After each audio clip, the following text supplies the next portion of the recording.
siamo recati a Peschiera del Garda per realizzare delle riprese dell'attività di pesca sportiva nel campo gara gestito dalla FIPSAS di Verona, lungo il fiume Mincio. Sono intervenuti l'esperto itiologo dell'ufficio pesca della provincia di Verona, dottor Ivano Confortini, e il presidente della FIPSAS sezione provinciale di Verona, geometra Tiziano Begal.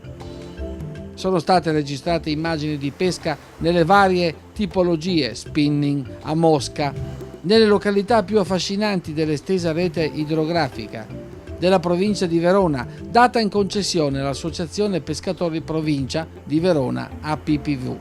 Abbiamo poi visitato anche l'incubatorio ittico realizzato sempre dalla PPV in località